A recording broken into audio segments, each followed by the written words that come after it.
Hi guys, Maikeru here, and this will be my video about 10 tips and tricks for returning players. When you first return to Runescape 3 it can be confusing, and all of these new things and all of the new updates can be really difficult to understand. This is just 10 tips and little tricks that you can do in game to make your playing experience much more enjoyable. Tip number 1 is to use presets. Most people returning back to the game don't know that there is a thing called presets when you're banking. Every time you bank, presets make it so much easier and more efficient to bank, especially when doing a skill that requires a lot of banking, such as fletching or cooking. So, to open up a preset in your bank and set them up, these buttons here are what presets are. So you want to open up the preset setup menu.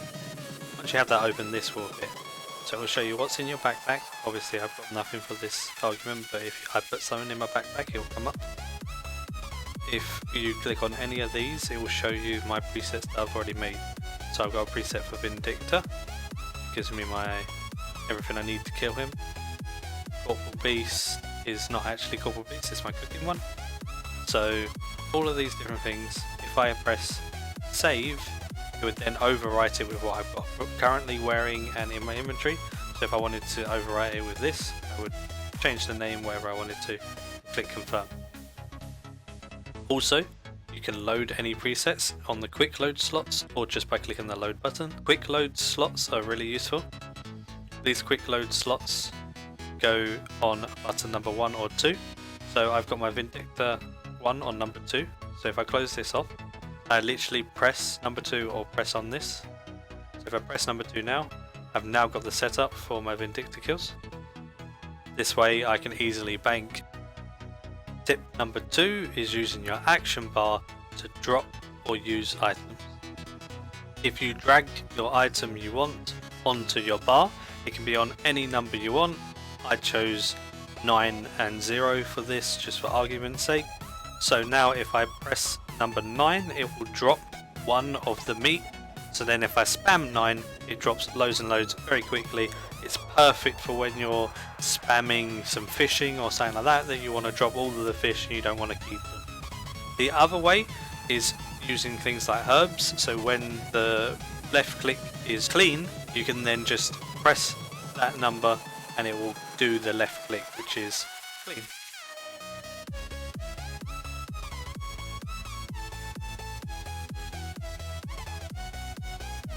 A lot of people are turned off by the new combat system and how it's not AFK anymore, but Revolution makes the combat system AFK again. It automatically casts your spells for you except for your threshold abilities. If you press escape and go to your game settings and then go to the tab that says combat settings, you can change your combat mode to Revolution. This will put a bar around the skills on your action bar. These skills will automatically be cast as long as they are not a threshold ability, which is an ability that requires adrenaline to be cast. As you can see, as I'm killing these goblins, it's using the skills on my bar that are closest to 1, whatever's off of cooldown and available. So it will use my cleave first and then all of the rest after the cleave, as long as the cleave is on cooldown, and continuously loop it for you.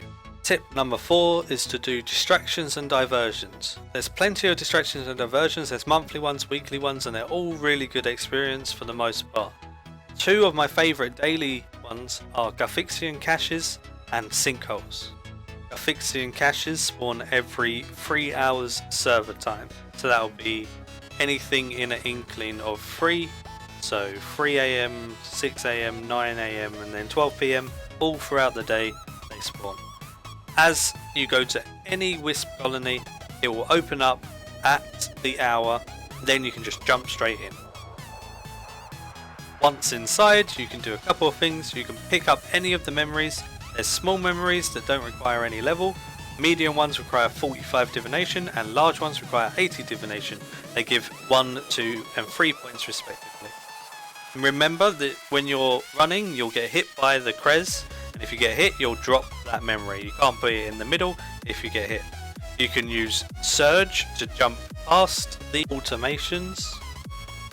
Don't be this guy who forgot to unequip his weapons so he can pick up the items. So to pick up any of these memories, you need it free hands, so no weapons or any item in your hands can be equipped when doing this. The other way to get points in this minigame is to become a Krez. By clicking on one of the statues of Krez, it turns you into a Krez, which can then subdue the automations.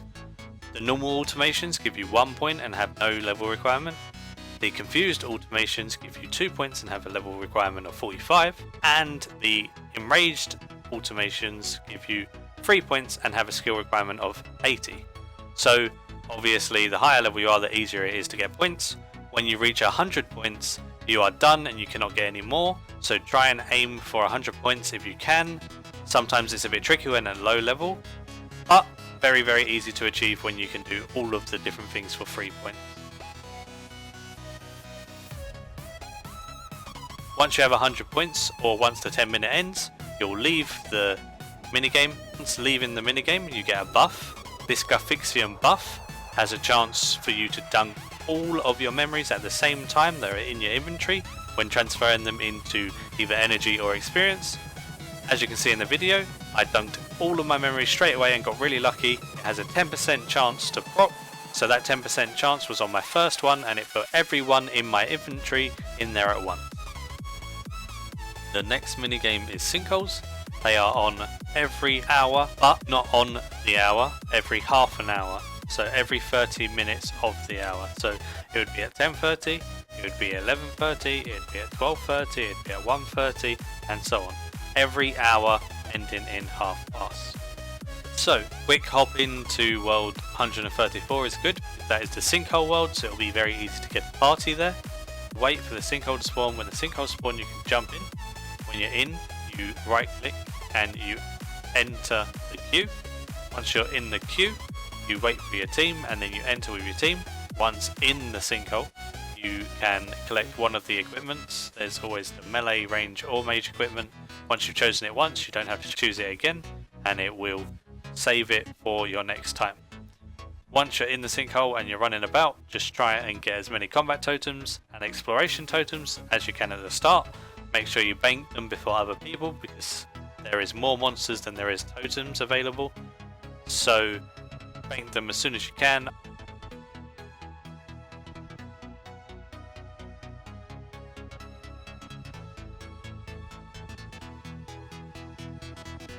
You can deposit your totems and items by right clicking deposit on the treasure chute.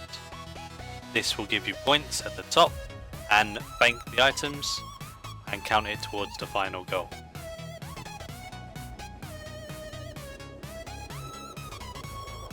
After all of the combat and exploration totems are done, you're going to want to get the skilling ones.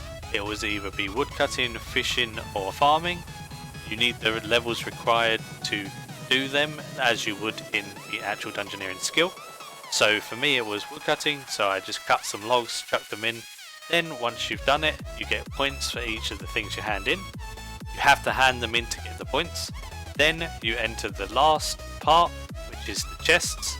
You pick up cards throughout the dungeon. When you are at the end, you can use those cards in your turns.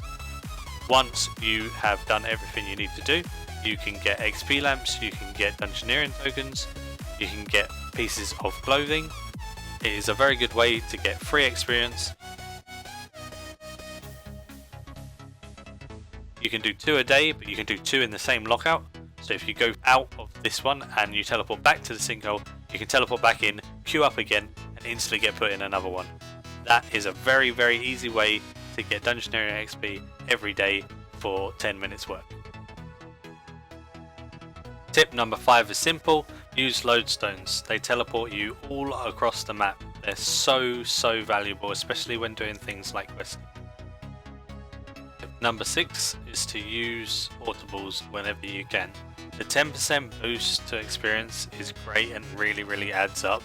Also, the 10% chance to save or double your crafted items is also amazing because it either saves you money or maximizes your profit. Using the friends chat portables can allow you to use other people's portables that they've hosted, so you don't have to go and use the money to buy your own portables. You can use it from someone else. There is a link in the description about the portables. It was a wiki page and it links you to all of the different portables available in the game. Tip number 7 is that you should always use your daily keys. You get given 2 per day as a member.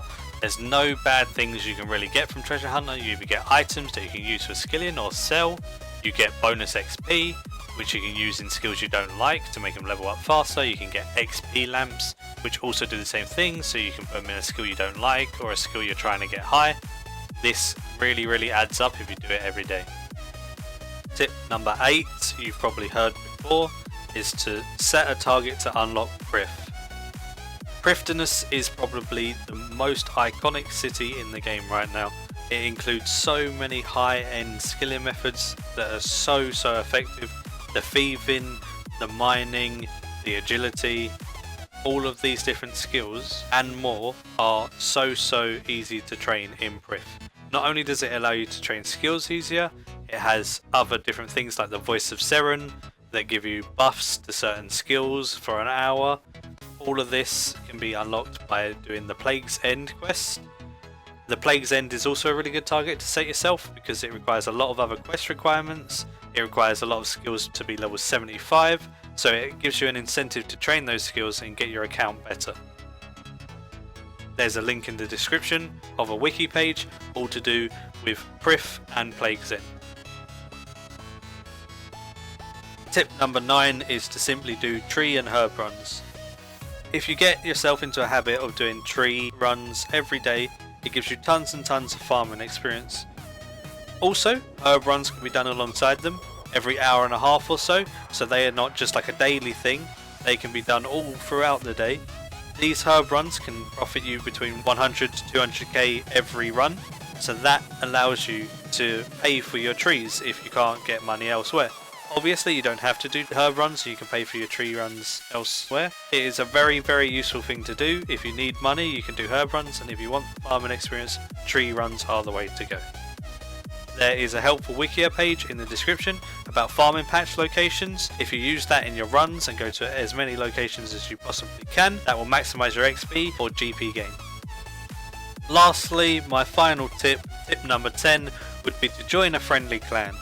Clans are really helpful to become motivated with this game, comparing your achievements with friends and sharing your achievements with friends, doing activities with other players. Interacting with other players is a good way to just keep your focus on the game and keep your interest while bossing or doing other activities or mini games or dungeoneering with a group of people. Makes it much more fun.